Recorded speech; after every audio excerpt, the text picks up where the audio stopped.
Why is soul embodiment the path to reclaiming your sovereignty? Is the topic of today's Soul Sovereignty and Sexuality podcast with myself, Jessica Falcon, international soul embodiment guide and relationship expert. I want to dive into a deeper discussion of what soul embodiment is. A client was recently asking me, how do you define the soul? Tell me a little bit more about this. And I realized I haven't actually done an episode on soul embodiment. So even though it's the core of everything I do. So I'm going to start with a few definitions. I'm going to define soul. I'm going to define embodiment, and then what soul embodiment is before going into why it's the path to reclaiming your sovereignty. So the soul, and again, this is my definition. This is how I apply it to my work with clients and the programs and retreats that I offer. You just see what resonates with you and what doesn't with an open, curious mind. Soul is the individuated aspect of the divine that is you. The soul is the eternal part of you. The part of you that does not die, that cannot be killed. That's your soul. Your soul is not your ego. Now, what is your ego? The ego is the part of you that identifies with being purely physical. That's it. Just a body, just a thing, right? This one life, this one body, that's all I got. I die, I'm gone. Okay, that's the ego. The ego is essentially rooted in separation. It believes it is separate from the divine.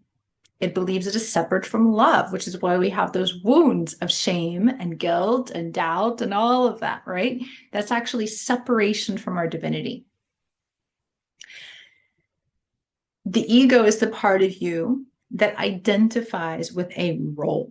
So if you're like, I am a doctor and that's all I am, this is my identity. That is how I know myself through what I do. Okay, I used to feel that way as a lawyer. I knew myself in part through what I did. I knew myself through what I was accomplishing. I knew myself through my achievements. I knew myself based on how other people saw me. That's the ego. Now, the ego is not a bad thing. The ego is not something we're supposed to destroy. The ego is not something we're supposed to get rid of. We're not supposed to deny it. The more you deny the ego, the bigger your ego probably is. Okay? Your ego is meant to be aligned with your soul, aligned with your divinity, which is soul embodiment. Okay? You are bridging your humanity with your divinity, and they come into union. If you know the Vesica Pisces, that shape of the two circles, not coming into and becoming one, but the two circles stay their own circles and merge together halfway to form a third, which is an almond-shaped figure in the center, which is the Vesica Pisces. That is soul embodiment. If there's one visual representation of soul embodiment, that is it. Because you don't destroy the ego, you include and align the ego through the consciousness of your divinity. Okay, that is the soul embodiment. But before I go deeper into what soul embodiment is and how we do that, I'm going to talk about what is embodiment. Because what I often see is that a lot of people are like, yeah, I'm divine. Yeah, I have a soul. Yeah, I'm spiritual. Great. But do you live as that? Do you feel that in you as you emanating through you? Is that how you're choosing to show up in the world? Is that divine part of you what is making your choices in your life? Is that how you're showing up in your relationships? Are you experiencing yourself as divine, as holy, as sacred, as an eternal being? Or are you showing up from, say, the ego identity, which is I am separate from that which I desire and therefore I lack? Or I don't have love inside of me. I have to go get that love from you, or I'm not worthy unless I prove myself worthy. Now, most of this is subconscious. Okay. You're probably not consciously, though this is also possible, going, I'm in this relationship that is unhealthy or toxic or that I don't want to be in because there's this subconscious part of me that is still looking for this person to see me or hear me or validate me or give me permission to go when the soul is saying go, right? That's the subconscious part of you seeking that love from that other person, for example, versus accessing the infinite well of love within you, which is your divinity, and then expressing as that, releasing your ties and cords and unhealthy attachments to other people, so that you're only showing up from fullness and not lack. Okay. Now that is sovereignty, right? That is one of the ways that sovereignty is connected to soul embodiment, because when you are embodying your soul, which again, I'll talk about more in a minute, how we do that, you are not showing up from lack. You're not showing up from need in your relationships. You are not seeking that other person to love you, to know yourself as lovable. You are not consciously or unconsciously giving your power away to others because you are anchored into your own power. Now, soul embodiment, if you are to embody, so if embodiment is living it, is breathing it, is experiencing it, it's not a concept, it's not an idea of I am divine, but I am living as that, I'm experiencing myself as that, then soul embodiment is the bridging of the consciousness of your divinity. Because remember, your soul is the individuated aspect of the divine that you are, with your experience of life into your body. So if you imagine that Vesica Pisces again, one whole circle is your body, one whole circle is your soul. They bridge together to create union. Or the consciousness of your divinity, one whole circle, is bridging with your life, your lived experience, which is one whole circle. You're bridging the two. You're creating that union. That consciousness of your divinity is, I am divine love, because the soul is the frequency of divine love. Your soul has desires, your soul has emotions, your soul has energetic imprints, but it is not any of that. It is beyond that. It is the pure, eternal, divine part of you that has chosen to come into form, that forms your physicality, that forms and shapes your body. It infuses yourself into your body. And that's why we go into the body to access the truth of the soul, because it's really not so much about accessing the physicality, though it matters too, because your physicality is also divine, because everything is divine, that you are connecting with the energy, the infinite, eternal energy of your soul through your body when you connect to the energy. And that's that voice of your soul, the truth of your soul, the wisdom of your soul, rather than operating from the mind. And the mind is looking at what you see in the world, what other people have told you. And the mind is looking at what it sees other people doing and how they're living, what the expectations are, what the demands are, how other people view you. You can't be sovereign if you're living based off of that. The soul is going in and saying, I see this eternal part of me. I'm connecting with this inner truth. And I therefore bring that out into how I live my life, so that I'm living from the inside out, shining my light out, co-creating my reality through the divine being that I am, versus taking in the world and making it my own. So soul embodiment is to then align the energy that is you, the truth of you, with your thoughts, with your emotions, with your desires, with your needs, with your impulses, with your choices, with your actions in the world, so that you're showing up as that. Because the soul is energy, and this is where this client was asking me more questions about the soul, because the soul, as it travels from one life to another, right? As it travels through time and space, which is really what that means, the soul picks up different energies, because the reality is everything is energy. Everything is energy. So a thought has an energy and a frequency to it. An emotion has an energy and a frequency to it. Your choices have an energy and a frequency to them. Soul embodiment then asks you to become aware of what thoughts and emotions and choices are, right?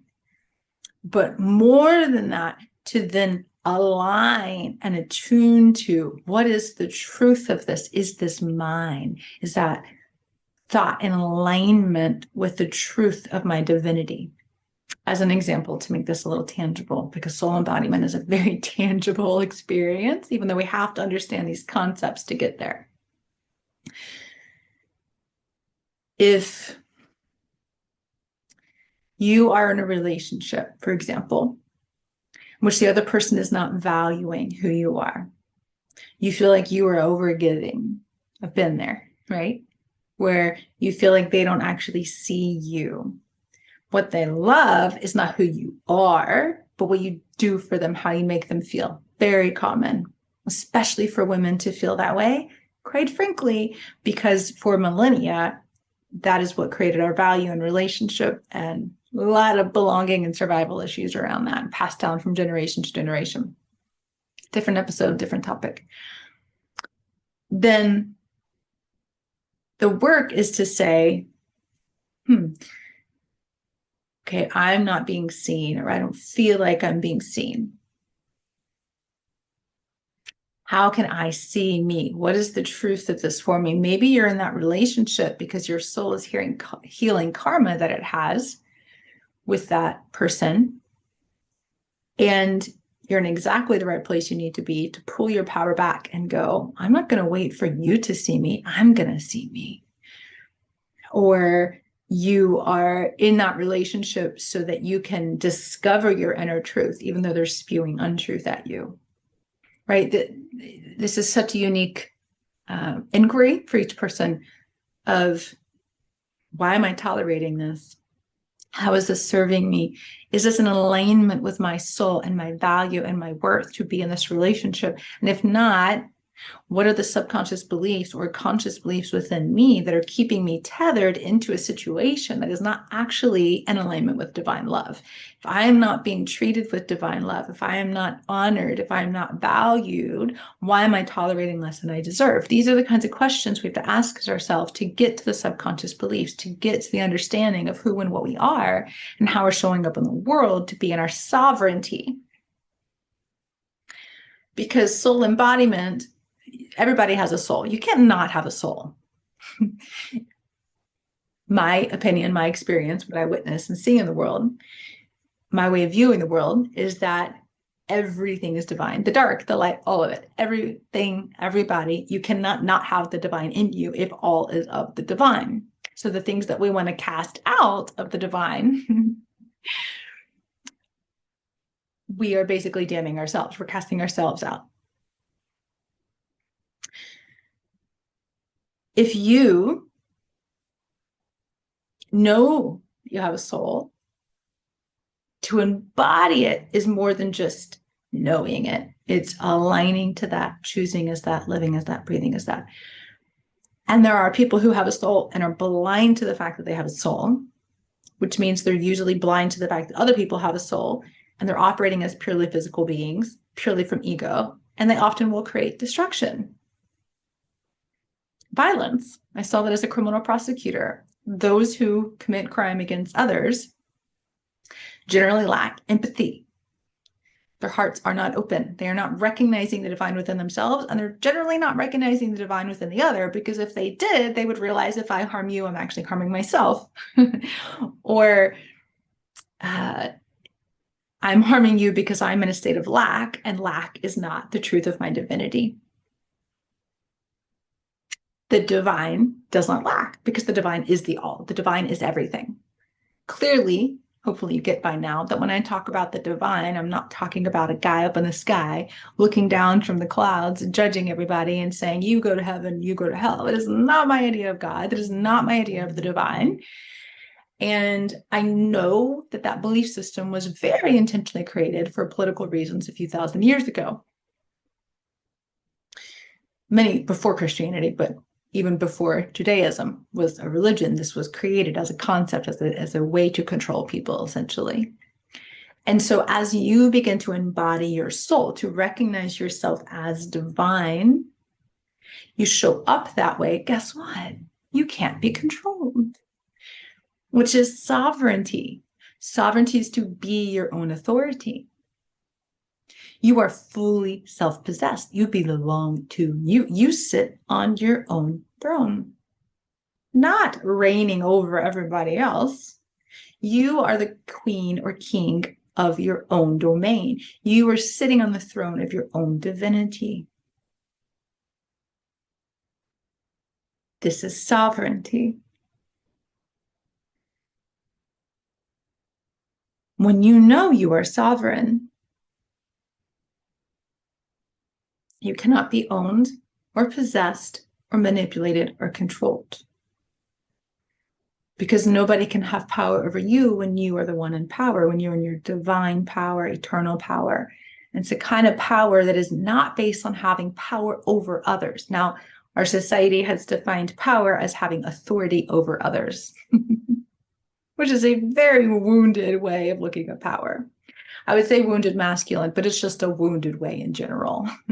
A lot of, well, I'll stop there. I'll go on a tangent. We are told to see power as having power over. And I know that my ego as a criminal prosecutor and an attorney really enjoyed that sense of, quote, power, but it was the kind of power that could very easily be taken away. And I wasn't in that position when I didn't have that thing or that role behind my name. And that might be a temporary sense of having, but the real having is the divine fullness that you are, that imbues you, that you get to attune to. So really a lot of this is an energetic shift. It's a frequency shift. It is shifting the frequency of your thoughts, the frequency of your own energy and what you're emitting, the frequency of your emotions, attuning them to the frequency of divine love. This is how you attune to and start to embody your soul. A lot of it is energetic work, which is why I do a lot of energetic work with my clients and in the activations that I offer in the Sacred Body Wisdom Foundational Series or at the retreats, because everything is energy. So when we start at the root, which is energetic, then it's a lot easier to then look at the energy of the thoughts, the energy of the emotions, and the energy of the choices. I had another client and friend who recently lost everything in a flood. And I also lost everything in a flood in 2008 and experienced another flood in 2024, right before I went to Europe. And I understand what a deep shock that can be and how it really forces you to question everything. And at the same time, one of the things it really does is it helps you see it's not the house or the having of the belongings that's a problem. It's our attachment. It's our relationship to it. It's never about the thing itself, but it's about our relationship to that thing that matters, because it's the energetics between you and the thing, between you and the person, between you and the house, between you and money that matter, because the energetics are the root of what you want to get to in order to pull your power back. I will talk more about karma and karmic relationships in a future episode. I know I keep saying I'm going to talk about that, and I will soon.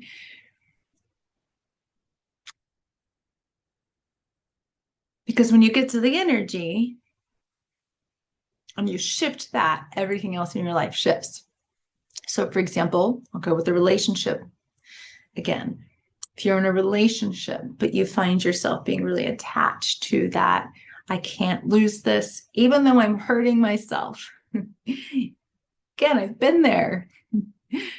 Even though I'm hurting myself, even though this is not good for me, even though I know that it's not good for me, I'm still in it. Why? Why?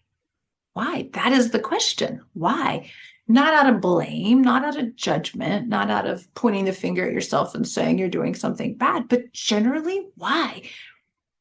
To embody your soul, to be sovereign, you have to ask yourself why all the time, to be clear. What is my intention? What is my motivation? What is my why? What is my why? Help you access the subconscious, help you access the internal motivation, help you access that energetic relationship between you and the external thing. Anytime you are giving more power to the external world than to your internal world, your internal knowing, you're generally operating out of lack or fear, not your divine power.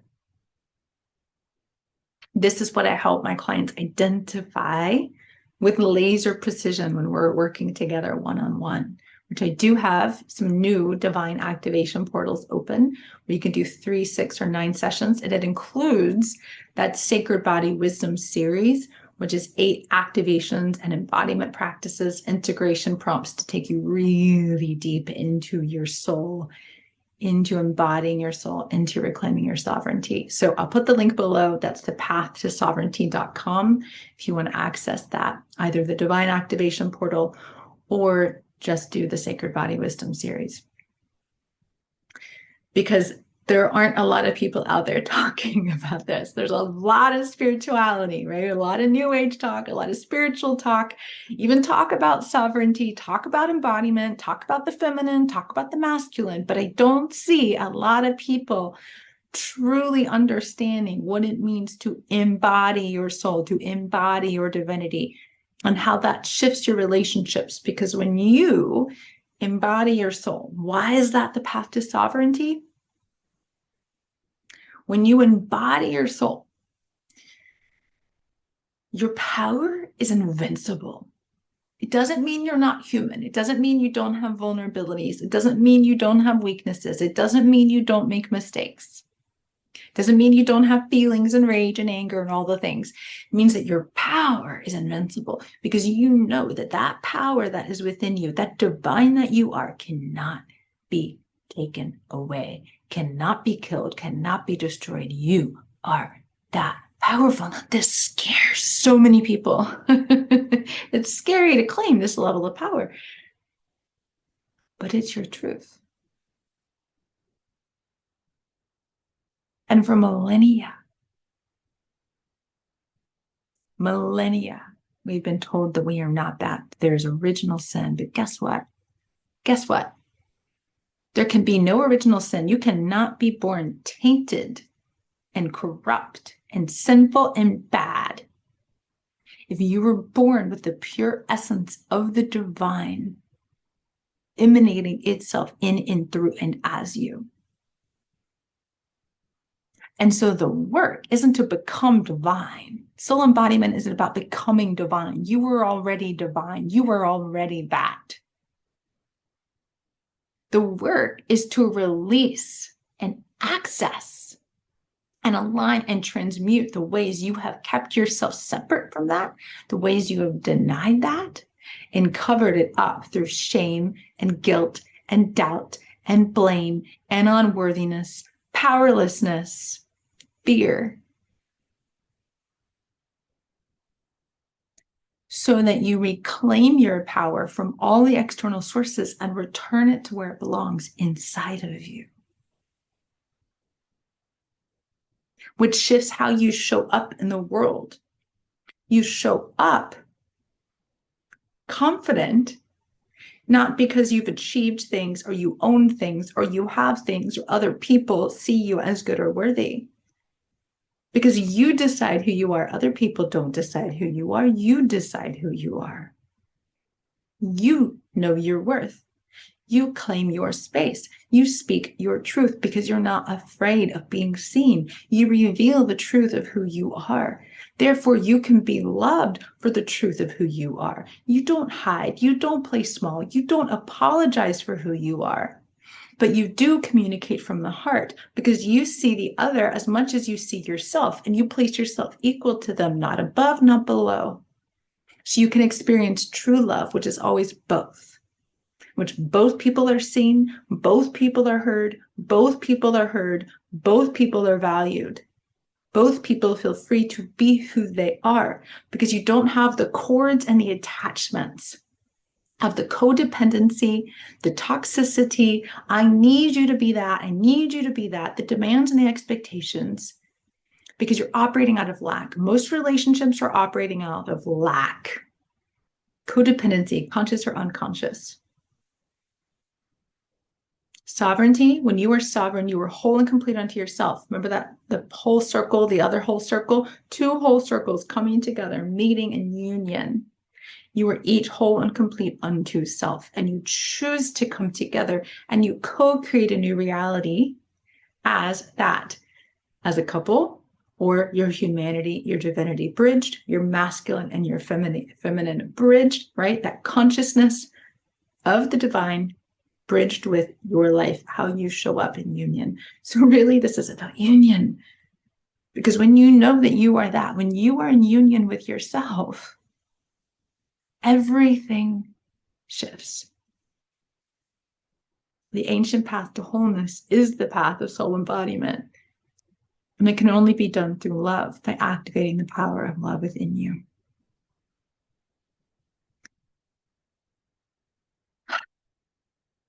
Sovereignty. It is true freedom. Sometimes I wish I had better words for describing the gift of sovereignty. Sometimes I feel like these words aren't enough. Sometimes I feel like, do people understand sovereignty and what it really means? It's not an idea. It's not a concept. I hear so many people, oh, yeah, I get that, but you're not doing it. You're not being it. You're not living as it. You don't actually feel it. I want you to feel it. I want you to become it. It will change the world. It is changing the world because every person who recognizes their divinity and reclaims their sovereignty shifts the consciousness of this planet. It is the next and highest stage of our evolution. It is the bridging of our humanity and our divinity, which creates heaven on earth. It is all through our consciousness, but bridging the consciousness into our embodiment, how we live and show up. It is the biggest activist step that you could take. So if you want support, you know where to go, thepathtosovreignty.com. I'm on Instagram, I'm on Facebook, I'm on YouTube, all the podcast channels. Follow, subscribe, like, comment. Let me know how this lands for you. If you want to reclaim your sovereignty, I have a free gift for you. It is a free ritual to reclaim your sovereignty. All you have to do is go to the pathtosovreignty.com. I'll also put a link that takes you directly to the sign-up page. It's accompanied by teaching and ritual instructions, as well as journal prompts to start to connect you with your inner truth, your soul truth, the divine you. And it's all free. It's a gift. Because if you feel a yes, if you desire to connect with your soul, you desire to reclaim your sovereignty, you do this ritual, you open the path, you open the door, and the magic begins to happen. Whether it is me as your guide on that path to sovereignty, or just the one that helps you open the door, I'm not attached to that, but I want you to open the door, and I want you to enter the path to sovereignty.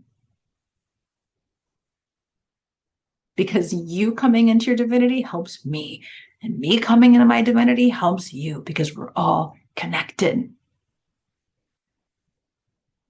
So I'll put that link below. You can also access the Sacred Body Wisdom Foundational Series, the Divine activation portal. And I have upcoming retreats to Greece and in Pennsylvania, Holy Sensuality in Pennsylvania over the solstice portal, Sacred Feminine Power retreat to Greece. Discounts available for both right now. So go sign up. If you feel calm, there's information below on the website, and I'll see you next week. Lots of love. Bye.